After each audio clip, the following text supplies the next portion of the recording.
How's it going, everyone? Welcome back. My name is David Ferguson, the founder and owner of Ferguson Software Solutions, LLC, and the creator of Trinity Capital, the premier financial literacy tool built for students. The second lesson of our web development series, From Zero to Hero, the lesson where we learn HTML and web development the easy way. So last time we did two things. We went over how to get started with HTML by downloading VS Code, Node.js, and installing all your extensions and preferences. So if you missed that, please go watch the last stream. And we also went over a very, very quick overview of HTML, some heading elements, paragraphs, and whatever else have you. And I actually have a guest with me today. I'm not sure if you can see him, but over here is our official company mascot, whose name is Kieran, and he's a pretty sweet boy. So, without further ado, let's go ahead and get right on to it. All right, so here's what we're going to be going over today. We're going to be going over what HTML is. We're going to be reviewing the boilerplate. We're going to be reviewing the heading elements. We're going to be reviewing the paragraph element, void elements, aka self-closing tags, and we're going to review the documentation. And if we have time, we're going to get started with our own project, which was actually the challenge. But I'm actually going to cancel that challenge and start a new one.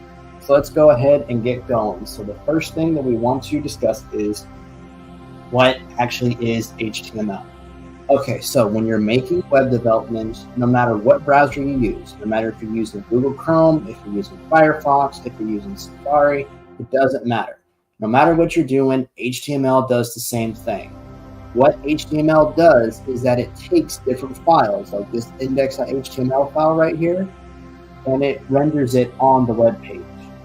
You can make a simple website just using HTML, and back in the 90s, that's all they did, was just use HTML to make websites.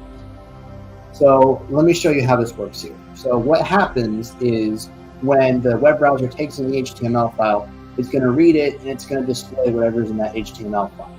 So as you can see right here, I have VS Code with an HTML file, and on this side, I have a website. So what we're going to do is I'm going to write in a test word. Now what this is going to do, the browser is going to take this test word right here. It's going to take this, and it's going to display it on this web page. So I'm going to go ahead and save it, and refresh this, and there you go. It's displaying. That's the job of the web browser when it comes to HTML. And HTML has all your content on it. All right, so what does HTML actually mean? Well, HTML stands for, I'm going to put a comment here.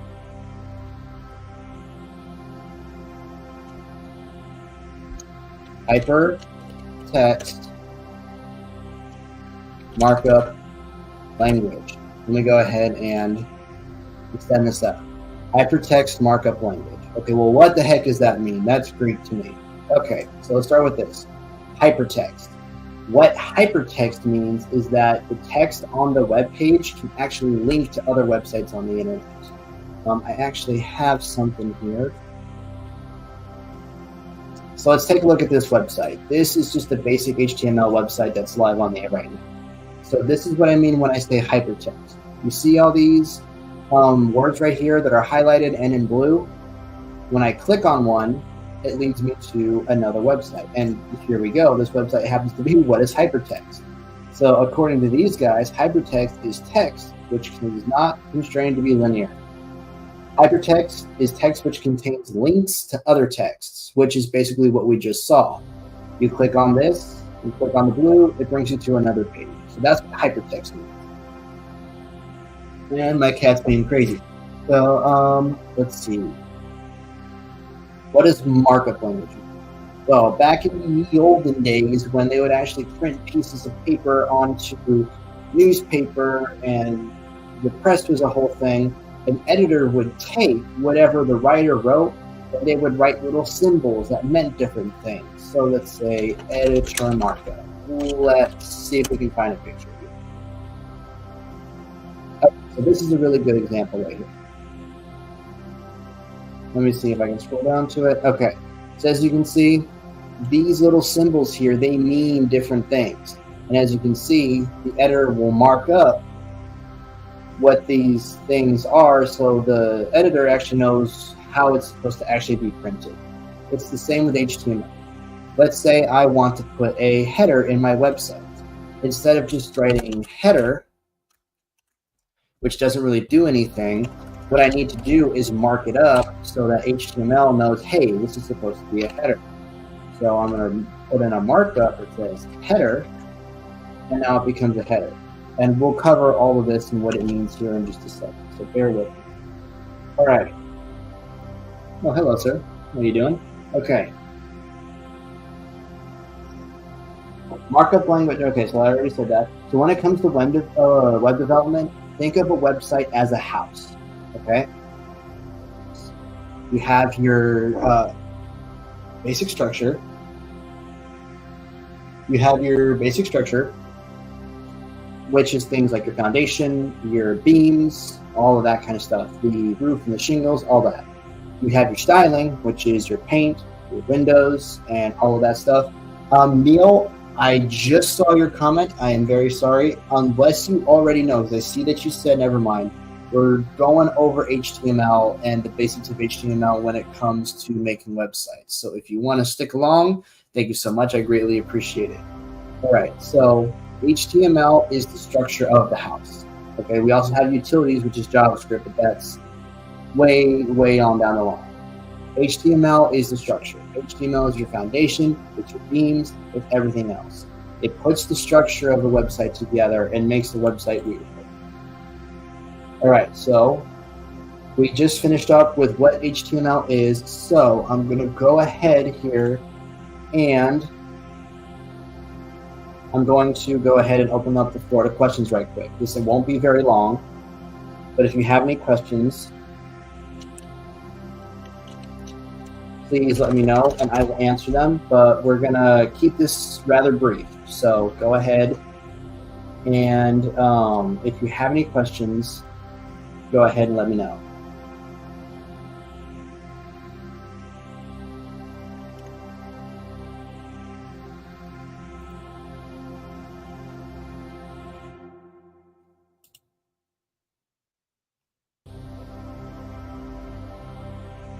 Okay, going once, twice. So I'm going to go ahead and end this Q&A. We're going to have another Q&A at the end of the stream here if we have enough time for it, if you ever have any questions on whatever I'm talking about today. I'm trying to keep this concise as I can and go at a little bit of faster pace, but if you need me to slow down or have any questions, just let me know. All right, so we're going to go ahead and start off with the boilerplate. Now, this is the boilerplate, but I'm going to go ahead and restart it so I can actually show you all how to do it. The VS Code, if you followed last time, you should already have Prettier installed as your extensions right here. If you don't have Prettier installed, please take a look at my last live stream where we go over how to set up VS Code and how to install Prettier. But what you do to get your boilerplate on, because you're going to need it to do HTML, is you want to type in HTML:5. Now you need that 5 because HTML5 is the latest version of HTML that we're working with. So once you do that, hit enter, and you have your boilerplate. But now you have all this big scary stuff here. You have all this big scary stuff here and you don't know what it is. It's okay. Just take a breath. We'll get through this. Let's take this one step at a time. So the first thing right here, doc type HTML. What does that mean? Okay, so what this very first line of HTML does is that it tells your web browser, it tells Google Chrome, Safari, Firefox, whatever, that the document that it's reading right now, which is all this, is an HTML document. So the browser knows, oh, okay, I'm reading HTML now. Okay, HTML language, English. But this tells the browser that the default language for this particular site is English. So that way, whenever you open this site, doesn't matter where, this is in here, and it's going to tell the browser, oh, this needs to be printed in English, okay? Now, this section is the head. The head section of your HTML document holds what's called metadata. And that might sound like a scary word, but it just basically means data that we as developers might not necessarily interact with. Oh, excuse me. We as developers might not necessarily interact with, but it's important for the browser to know. Okay, so the metadata could include things such as the character set. Now, the character set, in the simplest terms, it just allows the document to be translated in multiple languages without messing things up. If you have the wrong character set and you try to translate to like Chinese, you might just get random symbols, and that's not good. So what you want to do is you want to have UTF-8. If UTF-8 is not in here, just change it to UTF-8. All right, so the viewport. What is the viewport? Well, this tells the browser how to fill in the white screen onto whatever device you're looking at. So if I were to pull it up on, let's say, on my phone, and it's just a blank screen, that line of code is going to say, hey, it needs to fit, the white part needs to fit in this type of screen. So that's all that is. And then finally, you have your title. And this is what appears in your tab. As you may have already noticed, the document here appears also in this little tab right here that you see going back and forth. You want to change the title of your website, you can just go ahead and erase that, and let's say web dev 020. And then it changes it up in the tab here. Pretty simple. All right, so then finally down here you have the body. The body section is actually where you're going to put your content. It's actually where you're going to write your text, where you're going to write your markup, all that kind of stuff. And this is what the browser reads and says, hey, I need to show this to the person that's looking at this website. So for example, I put this in the body text. Google Chrome now knows, hey, this is supposed to be on the page, and it's going to show it on the page. If I were to put it up in the head, for example, okay, it might still show. However, because it's in the head, it's not going to read right when you get into more advanced HTML when you're trying to do things like organize different sections of your website and stuff like that. All right, so let's go ahead and get started with our first bit of code, heading elements. Now, just like in actual writing, the heading element is used to denote, how important certain things are. Like, for example, let's take a look at a table of contents, right? If we looked at a table of contents, as you can see, we have a main header here, and we may have a header below that. Oh, this is actually even better. Here we go. No, that's not what I want. We're going to actually extend this out. You have your main header here, and then you have a little bit of smaller headers here where it says introduction. And you have even smaller headers below that. It just shows, the headers just allow you to organize information in order of priority. Starting from the most important information with your biggest headers, and then as the smaller headers you go down and down and down the list. Okay, so HTML actually has 6 different header types, 6 different header sizes that you can use. And we'll go over one, and we'll go over them all as they appear. So the first thing I want to show you is what does it actually look like when you write a heading tag? Well, before we get that, we have to discuss what tags are. Now, tags in HTML are what tells HTML what the type of content is you're trying to write. And how you would write it is your less than symbol with whatever tag you want, followed by the closing, followed by the greater than symbol. And then you would want to end it with this, which is your less than a slash, whatever element you're using, and then a greater than symbol. Okay? This is your opening tag. This is your closing tag. You want a closing tag at the end of whatever content that you're writing to put in there. So for example, I want to make this the title. In order to tell HTML that this is the only thing that I want to become a header, I need to add in that closing tag of the header 1. Okay, so these are the tags. This is the content. When you put these two together, you get what is called an HTML element. And when you refresh your page, it renders as a title. So, opening tag, closing tag, content, HTML elements. Okay? And as you can see, we have a pretty dang big title.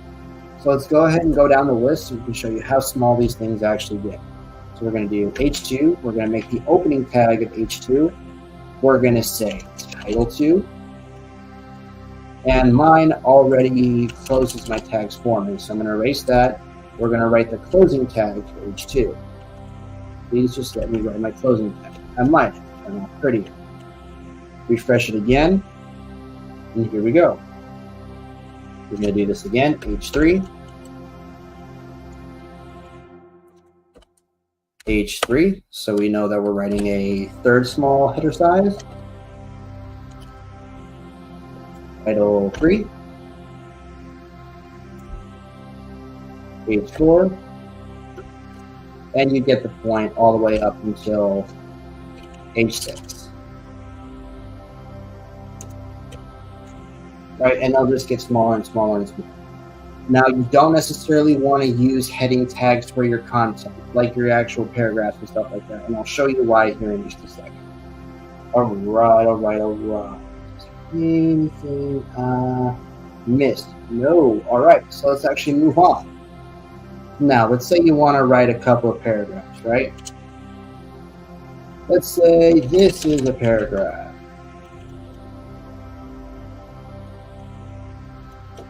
And then you want to write another paragraph. This is another paragraph. Generally, when you're writing in English, that's how you would do it. You would start one paragraph on the top, and then you would move down to the bottom to start another paragraph. And you would just indent it, right? As a matter of fact, let's make this more interesting. This is awesome. We're going to tap this, so it looks like an actual paragraph. We're going to say, this is really awesome. Look what happens. Well, first of all,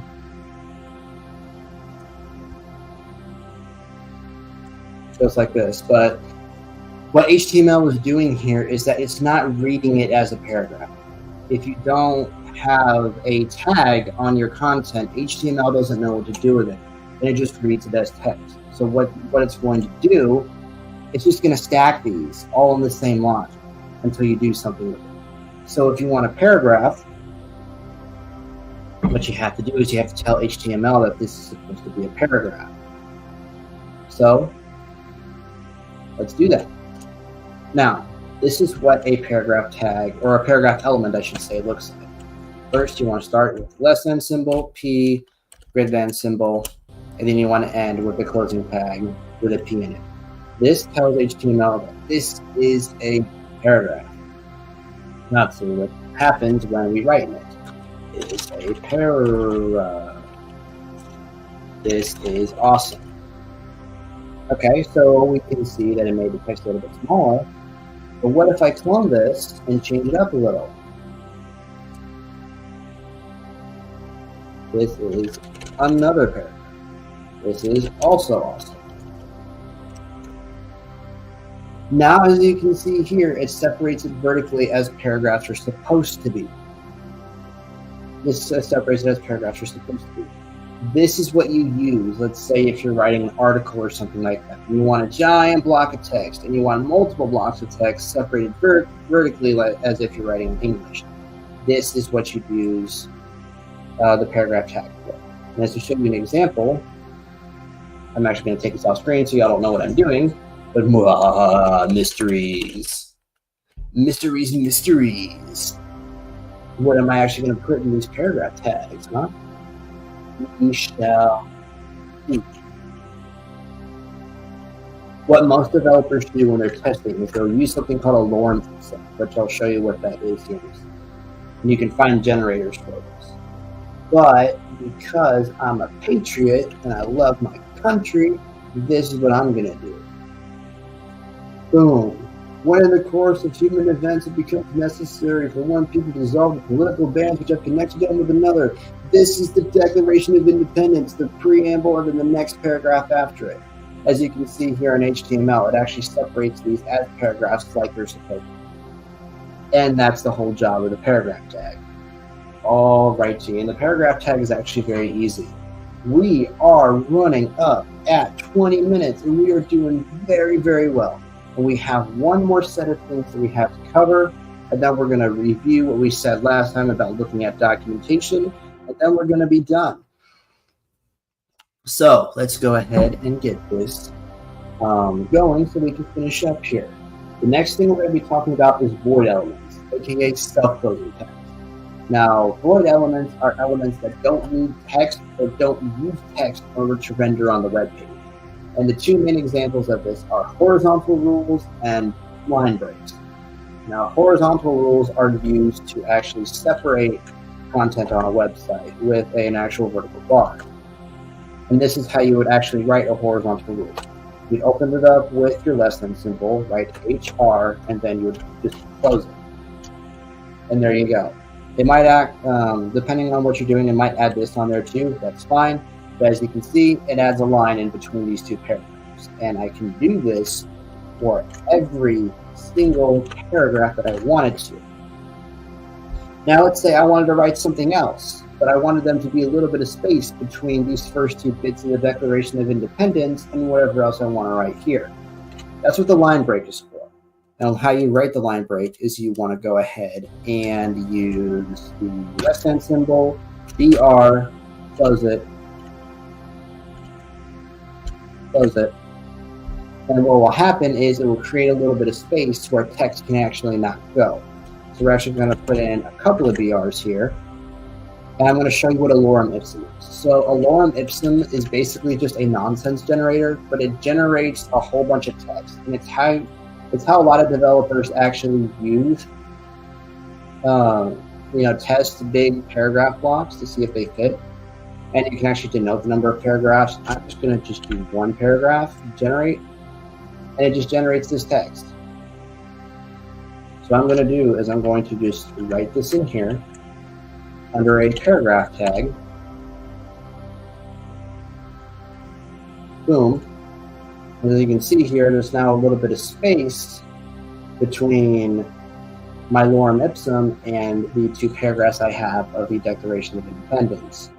I should scroll back to my code here, and I'm going to put in a horizontal rule just so it looks a little bit nicer. And I'm actually going to put in a couple other line breaks, as you can see, and there's more space. So those are what void elements are. There are more than just the HR and line break, but just keep in mind that when you're talking about void elements or self-closing tags, they don't need any text because there's no closing tag. And they're usually about things that don't need text. For example, lines and spaces. All right, and that's pretty much it as far as the HTML portion. Now, here's one thing that I want to go over. If you were here with my stream last time, a couple of days ago, we went over documentation, why documentation is important, right? Documentation is where engineers and developers go to write about articles about HTML and other web development tools and programming languages, the features that are included with said tools, and actually how to use them. And you want to use documentation whenever you don't know something or you need help, right? And there are a couple of places that you can look for documentation that are really, really good when it comes to HTML. One of them is the NPM Web Docs. This is sponsored by Mozilla, which is the company that makes Firefox, and they have a whole bunch of different stuff. So, for example here, what if I wanted to add a video to my HTML page? Well, all I have to do is search is video HTML, or I can just go to Google, video HTML, and there you go. NPM Web Docs, the video embed element. W3 Schools is also another very good one, and they also have HTML video.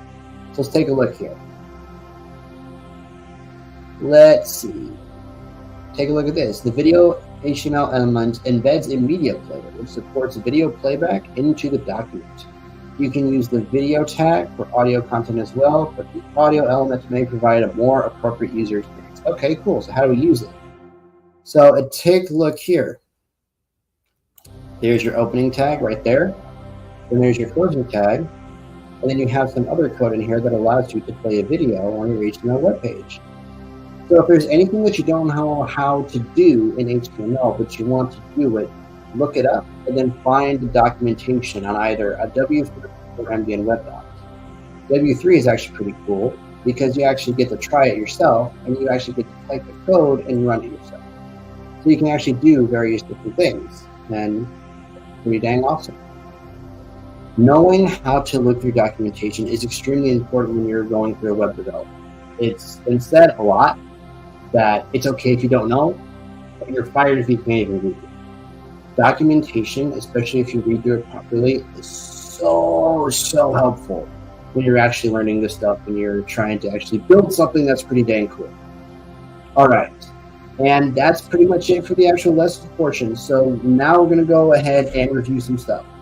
Number one, last stream I sent out a challenge. Okay, that challenge was to look for a resume online that was simple, no coloring, no styling, anything like that. Simple resume.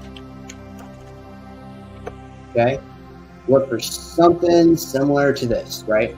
And then you wanted to go into HTML and actually make a resume using HTML, upload it to GitHub, and deploy it with an actual shareable link.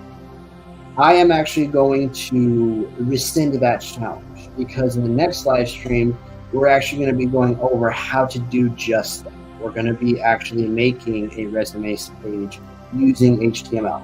Okay. What I'm actually going to do instead is offer up a new challenge. What I actually want you to do, and if I can remember what I actually wanted for the challenge here, give me just a second. There's something that I wanted y'all to do as far as the challenge. Oh yes, okay. I want you to make a newspaper website. Find a website that you can take inspiration from, like the Washington Post or something like that, and plan a layout that you can use. A simple layout, doesn't have to be fancy like me because it's just HTML, but I want you to make a news website. Now, I'm actually going to look up the Washington Post so I can show you what you don't have to do. Okay, so as you can see here, they have a nav bar, text-centered, blue buttons. You don't have to do all that, right? You don't have to do all that. What I really want you to do is just make an organized page with articles on it, separated using the appropriate headers, using line breaks and horizontal rules, and having paragraphs where paragraphs are appropriate, right? So you don't have to do anything super fancy. But if you can do that, what I want you to do is deploy it onto GitHub. And if you don't know how to do that, take a look at my last live stream. Then I want you to send it to the following email.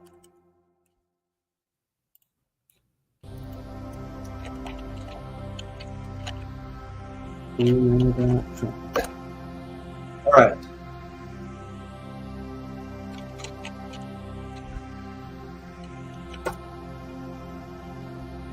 Okay, that was, let me send it again.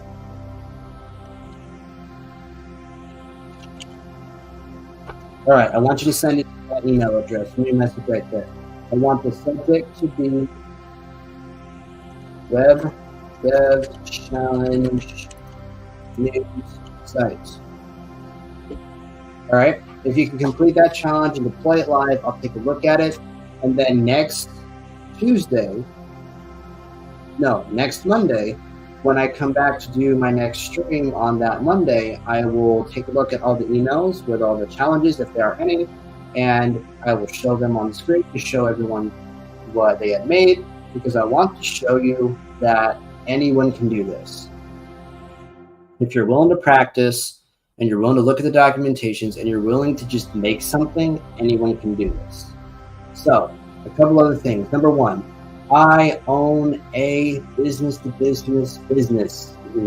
I make custom software for small businesses. If you have a small business and you need a specific thing done to perform a certain task, you want a website to perform a certain task, or an app to perform a certain task, also email me at that email above. I also have made a financial literacy web app for students in high schools, and I will show you that here.